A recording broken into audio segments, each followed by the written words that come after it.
Qashqadaryo viloyati musiqali drama teatri oliy toifali aktyori G'ayrat Husaynov. Bayroqni ko'tarib turganmiz sahnada. Men o'shanda his qilganman. Faxr bilan turganingizni bu O'zbekiston ekanligini ana o'shanda bilar ekansizda. Nargiz.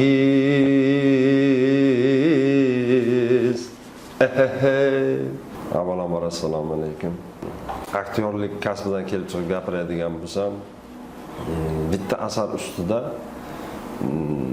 o'rtacha hisobda demoqchimanki, biz bir oy hech bo'lmaganda kamida 25 kun yoki 20 kun bir asarni bitta obraz ustida ishlaymiz. Buni bilasizmi, qiyofasini yaratish uchun men masalan o'zimni o'sha obrazimdagi u kim, qachon tug'ilgan, qayerda yashaydi, nima ish qiladi, yoshi nechida, qanaqa yuradi, qanaqa ovqatlanadi. Men uni to'laqonli avtobiografiyasini o'rganib chiqishim uchun menga ana shuncha muhlatli, misol 20 kun yoki 1 oylik muhlat kerak. Va uni men o'sha qiyofadoshimni yaratish uchun shu oy kamida 1 oy mobaynida mehnat qilaman. Men o'ylaymanki, buncha mehnatdan keyin siz qanaqangidir bir yangilik yarata olgan bo'lasiz va o'sha sizni yaratgan qiyofadoshingiz, yaratuvchanligingiz mana bu haqiqiy mualliflikka kiradi. Deylik, bizda o'sha asar muallifi bor, ssenarist deydi.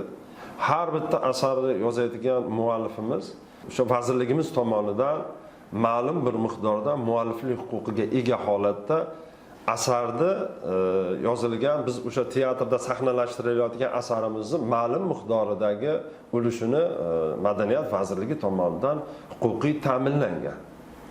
Va o'sha biz sahnalashtirilgan asarimizdan o'sha rejissyor bilan hamohang suhbat orqali va o'sha teatrimiz ma'muriyati bilan kelishilgan holatda mualliflik huquqi ta'minlab beriladi va u o'sha bir martalik qanaqadir o'sha moddiy tomonlama asarda haq huquqini to'lovi bor albatta.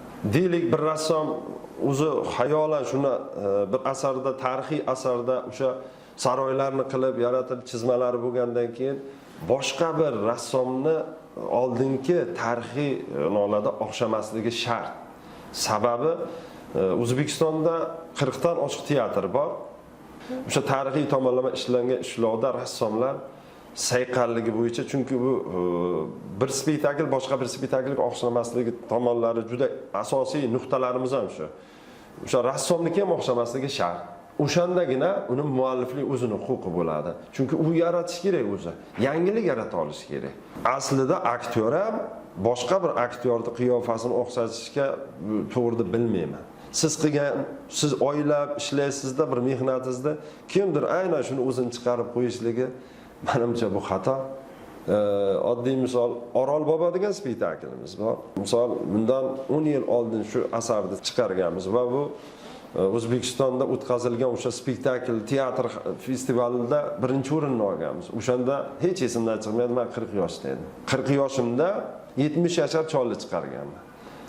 Qanaqa qilib ijro bo'lgan sizda deb savol tug'iladigan bo'lsa, men o'sha obrazimni, qiyofadoshimni yaratish uchun 6 oy, yarim yil shu qiyofadoshim ustida ishlaganman. Hozirgi jamiyatimizda yashab ijod qilib turgan mualliflarimiz bilan, dramaturglarimiz bilan, rejissyorlarimiz har doim aloqada bo'lib, shu ishlash jarayoniga guvoh bo'lganligim uchun aytayapman. Rejissyorlar albatta muallifdan mana shu joyini olsam maylimi, mana bu joyga qo'shsam maylimi deb birgalikda hamfikr bo'lib ishlanadi. O'shanda uni olish ham, kamaytirish ham, yana to'ldirish ham mumkin. Qaysiki bir shoirning she'ridan yoki qaysidir san'atkorning musiqasidan bo'lsa, birinchidan hurmat yuzasidan, ikkinchidan odob yuzasidan albatta u so'ralishi kerak. Chunki o'sha men siz boshda aytgandek, men suhbatimni boshida kimdir nimadir yaratish uchun bilasizmi, oylab kerak bo'lsa yillab ham ijod qilish mumkin. Bir narsani toki o'sha oxirgi nuqtasiga bormaguncha inson izlanadi, mehnat qiladi, uni qayta sayqallashtirish uchun, go'zal bo'lishi uchun, xalqqa yaxshi yetib borishi uchun qancha mehnat qilinadi. Endi o'sha sizning mehnatingizda qadr qiymatini aynan o'zida saqlab qolish uchun ham uni so'rash odobi, u bilan o'sha nima deydi, olish, foydalanishlikda ham o'zini chegarasi bor. Mehnatini qadrlay bilish shart. Vatan so'zin ko'ksimga joylab, donishmanddan so'rdim ataylab, vatan nima? Dedi. Vatan bu ona. U ko'ksingda ko'kargan lola. Sen vatanni joningdan sevsang, vatanim deb jon fido etsang, bilki seni ardoqlar ola. Suhbatga chaqirgan insonlarga hammasiga minnatdorchilik bildiraman. Qolaversa mana bizni mustaqil O'zbekistonimizni yaqinlashib kelayotgan mustaqilligimizni 35 yilligi bilan barcha aziz yurtdoshlarimizni chin qalbimdan samimiy kinoijodkorlar, aktyorlar nomidan tabriklayman. Ilohim hamisha xonadoningizdan fayz va baraka, tinchlik, xotirjamlik arimasin. Osmonimiz musaffo, mustaqilligimiz abadiy bo'lsin.